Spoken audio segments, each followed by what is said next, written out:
I'm Maria. Thank you for joining me today. If you watch this video and you enjoy it, don't be shy, hit the like button and subscribe to my channel for any future videos on narcissistic abuse recovery and complex post-traumatic stress disorder.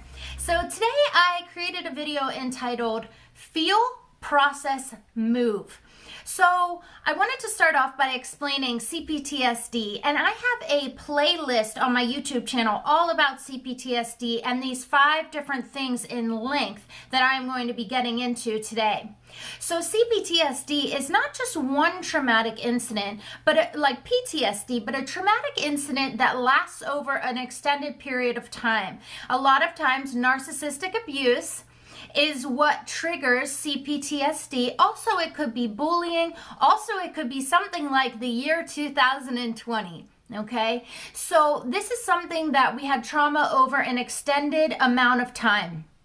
The reason I am making this video, Feel, Process, Move, is because I have been reading a lot on social media that people are bringing in these negative feelings from 2020 into this new year of 2021. And I just wanted to explain to you how to actually feel something in a healthy way and be able to move on and have a positive, uplifting life for you and your children after trauma. Okay, so the 5 different ways in which CPTSD may show up in your life could be through toxic shame, a vicious inner critic, social anxiety, self-abandonment, and emotional flashbacks. So like I said, check these out in the playlist. I have videos on all of them in length, okay? So I want to explain trauma to you in a way that you can understand processing and getting through things like this past year. So let's say we have the most amazing gymnast in the world who is going to the Olympics, training and training for hours and hours on end, perfecting their floor routine.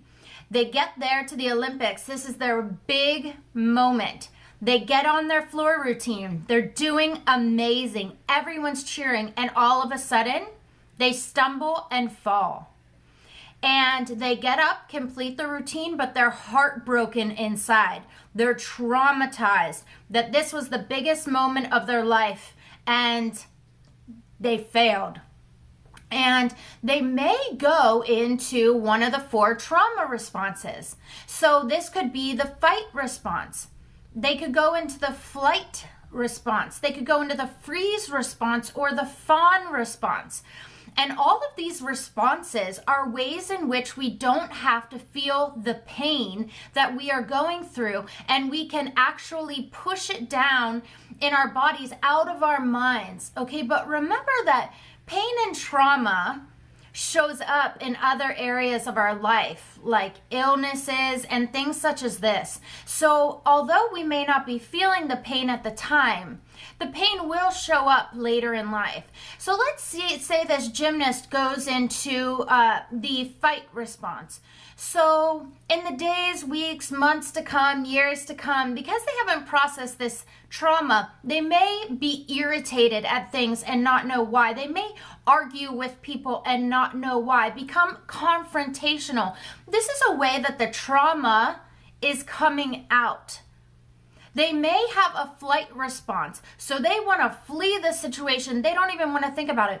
A lot of people that have the flight trauma response get into drugs, get into abusing alcohol, because these are ways to not feel the feelings, to escape reality, to self-medicate. They may get into the freeze trauma response where they don't feel the feelings at all. That moment is frozen in time. Or they may get into the fawn trauma response where they notice that they are becoming people pleasers. They're beginning to be afraid of conflict. They're in the fawn trauma response. So these are some ways in which this traumatic experience could come across in your life.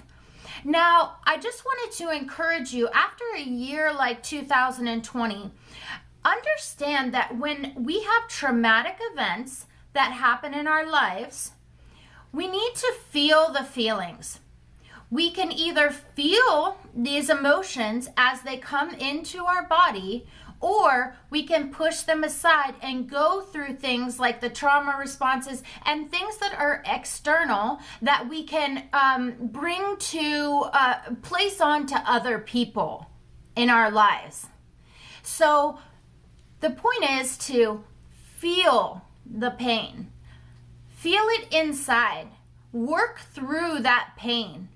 The sooner you can accept that something traumatic happened in your life and you can feel the pain, that will be a hard situation to go through, but you won't suffer later in life. So feeling the pain is the first step. Processing the pain is the second step. A great way to process pain is by journaling. Writing down your emotions every day. How is this feeling? How are you treating other people? How is this showing up in your life? These are ways in which you can work through the pain in your mind, the trauma in your mind, and work through it and process the feelings. This is a healthy way to process feelings and a great example of how we should be living our lives. Because we want to have a healthy, happy, positive life. We don't want to stay in this negativity. We want to excel. So the third thing that we can do to move on from trauma is to move. When you have feelings in your head, traumatic things, paired associations. So this would be like having an emotional flashback. So say something traumatic happened to you in 2020, and you are then reminded of that incident in 2021, or hopefully not past then, but let's say in 2021. So you then have a flashback to that same feeling. It's going to bring you back to that spot you were in 2020, and it's going to feel inside as if you are still in that situation. That's what's going to bring up the negative thoughts. So when you have that, it's good to move. So let's break these paired associations from these emotional flashbacks. So when you feel that feeling, because you're working on it and you are feeling the feelings and you are processing the feelings, these feelings are now in the front of your mind. They're in your conscious mind. They're not just in your subconscious mind anymore. You're processing them now. They're in your conscious mind. You are aware of what is going on with you. So when these feelings come up that are bringing you into an emotional flashback, jump up and down.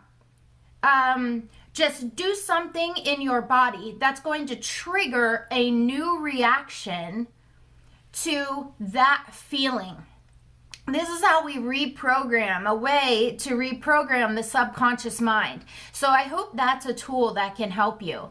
So, and when I say move, I don't just mean actually move, even though this is an amazing tool, but moving as in moving forward, not getting stuck in the pain.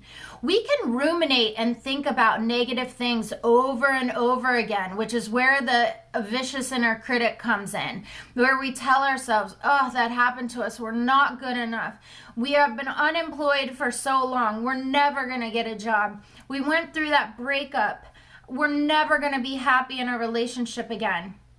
We need to move on from these negative, vicious thoughts because they're hurting us. And we want to go into a new year with positivity and new adventures and just an uplifting spirit. And I know we can all do this. We just need to feel the pain that we went through. We need to process the pain that we went through. And we need to move on and not sit in that pain.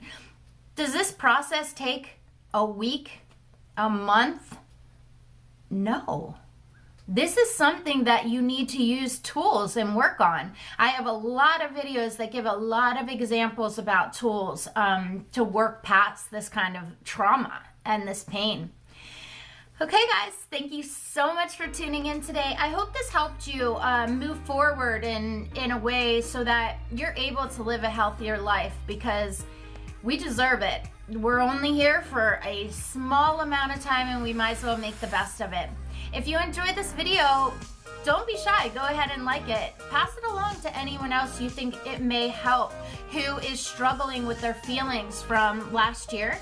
And subscribe to my channel for any future videos on this, like trauma, post-traumatic stress disorder, complex post-traumatic stress disorder, and narcissistic abuse recovery. And as always, I wish you all the love in the world.